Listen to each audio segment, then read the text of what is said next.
Are how the indirect taxes worked in India. అంటే pre GST ఎరాలో, అంటే జిఎస్టీకి పూర్వం మన దేశంలో ట్యాక్సుల్లో ఉన్నటువంటి ఇబ్బంది ఏంటి అసలు, అందులో ఇబ్బంది ఉంటేనే కదా కొత్తగా జిఎస్టీ అనేటటువంటి దాన్ని మనం తీసుకొచ్చాం. అదేంటో ఒకసారి చూద్దాం. ముందుగా కనుక మనం చూస్తే ఇండియా లాంచ్డ్ వ్యాట్ ఇన్ 2005. అంటే మనకి బేసికల్గా ట్యాక్సేషన్లో మనకు ఒక ప్రాబ్లం ఉందండి. దాని పేరు డబుల్ ట్యాక్సేషన్ అని అంటారు. ఏమంటారు? డబుల్ ట్యాక్సేషన్ అని ఒక ఇష్యూ ఉండేది. ఈ డబుల్ ట్యాక్సేషన్ ఇష్యూని సాల్వ్ చేయడానికి మనం వ్యాట్ అనేదాన్ని దాన్ని తీసుకొచ్చాం. యాక్చువల్గా వ్యాట్కి జిఎస్టీకి అన్న తేడా ఉందా? ఏమీ లేదు, రెండు ఒకటే. కాకపోతే వ్యాట్ స్టేట్ లెవెల్లో వాడేవాళ్ళం, ఇప్పుడు అన్ని స్టేట్లకి కలిపి ఒక మెగా వ్యాట్ పెడితే అది జిఎస్టీ అయింది. కాకపోతే వ్యాట్ అనేది కేవలం సేల్స్ ట్యాక్స్కి మాత్రమే ఉంది. జిఎస్టీలో మిగతా అన్ని ట్యాక్స్లని కూడా ఇందులో కలిపాం. యాక్చువల్గా కాన్సెప్చువల్ వైజ్ చూస్తే వ్యాట్ జిఎస్టీ ఒకటే, conceptual wise. Please remember my words, ఓకేనా? సో ఇక్కడ what exactly meant by this VAT, ఇది మనం ఒకసారి అర్థం చేసుకుందాం. మనకి డబుల్ ట్యాక్సేషన్ అని ఒక ప్రాబ్లం ఉంది. ఏంటండి? Double taxation. దీన్ని ఒక టెక్నికల్ వర్డ్తో కూడా పిలుస్తారు. ఎనీవే గుర్తొస్తుందిలే నెమ్మదిగా. సరే చూడండి, సింపుల్గా ఆలోచిద్దాం. ఒక కార్ ఉంది. ఎప్పుడు ఇది ఎగ్జాంపుల్ చెప్తాను నేను, నాకు కార్లు అంటే ఇష్టం. ఇది కార్ అని అనుకోండి, అలా లేదు కానీ అలా అనుకోండి. ఇది కార్ అని అనుకోండి. ఇప్పుడు మీరు చెప్పండి, కార్ అనేది ఒక వస్తువా, చాలా వస్తువుల కలయిక? ఒకే వస్తువా?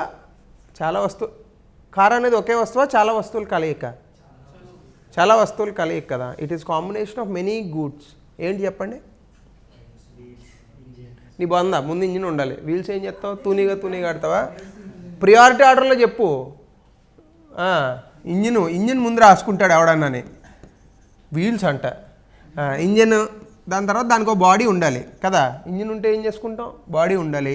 దాని తర్వాత ఆయన పాపం రాయపతి ఫీల్ అవుతాడు, మళ్ళీ వీల్స్ ఉండాలి. దానికి ఒక సీట్ ఏదో ఉంటుంది. దానికి ఇంకేముంటాయి చెప్పండి? ఆ బాడీలో పోయిందిలే పెయింట్. సీట్ ఉండాలి, లైట్స్ ఉండాలి కదా, ఎక్సెట్రా. ఇందులో ఒక్కటి తీసుకుందాం. ఫస్ట్ ఈ కార్ తాలూకా ప్రైస్ అంటే ఎక్కువ రేట్లు వేద్దాం, చిన్న కార్లు ఎందుకు, ఓకేనా? ₹1 కోటి అని అనుకుందాం. ఈ కార్ వాల్యూ ₹1 కోటి అని అనుకుందాం, ఇంక్లూడింగ్ ఎవ్రీథింగ్. అంటే ఈ కార్ తాలూకా ఎంఆర్పి అంతా ₹1 కోటి. ఎంఆర్పి అంటే ఏంటి?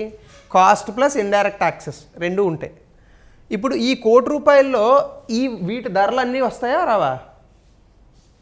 ఈ ₹1 కోటి ఈ అన్ని ధరలు కలిపితేనే కదా ₹1 కోటి, అంతే, రైట్. సో ఈ కార్కి మీరు ట్యాక్స్ కట్టారు. అంటే ఇప్పుడు ఫర్ ఎగ్జాంపుల్ ఈ కార్కి ₹1 కోటి అంటే ఒక 20 లక్షలు మీరు ట్యాక్సే కట్టారనుకోండి. ఇందులో దాని అర్థం ఏంటి? మీరు ఇంజన్కి, టైర్లకి, అన్నిటికీ ట్యాక్స్లు కట్టారు. కాకపోతే కార్ అనే ఒక పేరుతో మొత్తం కట్టేశారు ట్యాక్స్ కదా. గుడ్, ఇక్కడితో ప్రాబ్లం అయిపోయింది. ఇప్పుడు చూడండి, ఇప్పుడు కార్ అనే కంపెనీ టైర్ తయారు చేస్తుందా, టైర్లు విడిగా తయారు చేస్తారా? కంపెనీ విడిగా ఉంటాయి. ఎంఆర్ఎఫ్ కంపెనీ కార్ల కంపెనీ ఏం లేదు, ఆ టైర్లు ఒకటే తయారు చేస్తాడు. బ్రిడ్జ్స్టోన్ టైర్లు ఒకటే తయారు చేస్తాడు కదా. అపోలో టైర్లు ఒకటే తయారు చేస్తాడు. సో కాబట్టి అపోలో కార్స్ ఎక్కడ లేవు, ఎంఆర్ఎఫ్ కార్స్ ఎక్కడ లేవు, టైర్స్ ఉంటాయి అంతే. సో కాబట్టి ఈ టైర్ వీల్స్ ఏవైతే ఉన్నాయో, ఈ టైర్స్ ఏవైతే ఉన్నాయో, ఈ టైర్ల కంపెనీ విడిగా ఉంటుంది. ఇప్పుడు మీరు చెప్పండి, ఈ టైర్ కంపెనీ విడిగా ఒక వస్తువుని, టైర్ అనేదాన్ని ప్రొడ్యూస్ చేసినప్పుడు వీడు విడిగా ట్యాక్స్ కడతాడా కడతాడు కదా. సో అంటే ఇప్పుడు ఈ టైర్ ఫర్ ఎగ్జాంపుల్ ఒక 20,000 రూపాయలు అనుకోండి ఒక్కొక్క టైరు, ఓకే, ఒక జత టైర్లు 20,000 రూపాయలు అనుకోండి. ఇప్పుడు ఈ 20 రూపాయలు ఎంఆర్పి అన్నప్పుడు వీడు ట్యాక్స్ కట్టాడా కట్టలేదా?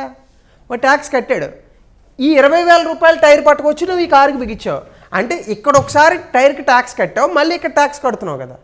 2 సార్లు ఎందుకు కట్టాలి ఒకే వస్తువుకి? అర్థమైందా అర్థం కలదా? టైర్ విడిగా కొన్నావు నువ్వు, దీనికి ట్యాక్స్ కట్టానని నువ్వే చెప్తున్నావు ఎంఆర్పి. ఇదే టైర్ని పట్టుకొచ్చి నువ్వు దీనికి బిగించావు, మళ్ళీ రెండోసారి కారు మొత్తం మీద ట్యాక్స్ కడుతున్నావు. ఒక వస్తువుకు 2 సార్లు ఎందుకు ట్యాక్స్ కట్టాలి చెప్పండి? కట్టకూడదు. దీన్ని డబుల్ ట్యాక్సేషన్ లేదా డబుల్ కౌంటింగ్ అని అంటారు. డబుల్ ట్యాక్సేషన్ అకౌంటింగ్ కూడా కాదు, tax on tax, you can call it as. So దీన్ని డబుల్ ట్యాక్సేషన్ అని అంటారు. ఈ ప్రాబ్లమ్ని రెక్టిఫై చేయడానికి మనం ఏం చేసామంటే వ్యాట్ అనే కాన్సెప్ట్ని తీసుకొచ్చాం. వ్యాట్ అంటే ఏంటంటే వాల్యూ ఎడిషన్ ట్యాక్స్. అంటే ఒక వస్తువుని జోడించినప్పుడు, విలువని జోడించినప్పుడు మాత్రమే పన్ను కట్టాలి. అంటే దాని అర్థం ఏంటి? కార్కి ట్యాక్స్ ఎలా వేస్తారు? కార్ ట్యాక్స్ మొత్తం ₹1,00,00,000. ఇందులోంచి ఆల్రెడీ నువ్వు ఆ టైర్ ట్యాక్స్ ఏదైతే కట్టావో ఆ రిసిప్ట్ చూపించావు అనుకో, ఆ ట్యాక్స్ని తీసేస్తారు ఇందులోంచి.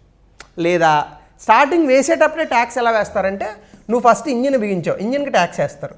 దీని తర్వాత టైర్ బిగించావు, దీనికి టైర్కి ట్యాక్స్ వేస్తారు. అంటే నువ్వు ఏదైతే విలువను జోడిస్తున్నావో అప్పుడు ట్యాక్స్ వేస్తూ వెళ్తారు. అంటే they will remove the double taxation problem in the sales tax. That is nothing but VAT, value added tax. పేర్లో ఉంది చూడండి, వాల్యూ యాడెడ్ ట్యాక్స్, విలువ జోడింపు పన్ను. విలువని జోడించినప్పుడల్లా పన్ను కడతావు, విలువని జోడించకపోతే పన్ను కట్టక్కర్లేదు. అర్థమైందా? అర్థం కలదా? సో దీన్ని ఎప్పుడు ప్రవేశపెట్టాం మనం? 2005లో అన్ని రాష్ట్రాల్లోనే ప్రవేశపెట్టాం దాదాపుగా. సో చాలా వరకు ప్రాబ్లం తప్పింది. కానీ వ్యాట్ అనేది ఏంటి యాక్చువల్గా? స్టేట్ సేల్స్ ట్యాక్స్ మాత్రమే. ఈ ప్రాబ్లం అన్ని ట్యాక్స్లోనే ఉంటుంది కదా. సో అంటే సేల్స్ ట్యాక్స్లో ఉన్న ప్రాబ్లం క్లియర్ అయింది, మరి మిగతా ట్యాక్స్లో ఉన్న ప్రాబ్లము క్లియర్ అవ్వలేదు కదా. సో వాటిని కూడా క్లియర్ చేయడానికి ఇప్పుడు ఇదే కాన్సెప్ట్ని ఏం చేసాం, అన్ని ట్యాక్స్లకి అప్లై చేసి దేశం అంతటా ఒకే మెగా ట్యాక్స్ తీసుకొచ్చాం. అప్పుడు ఈ double taxation problem in all taxes clear అవుతుందా? దాన్నే జిఎస్టీ అని అంటున్నాం. అంతే, అంతకుమించి అంటారు. Is that clear?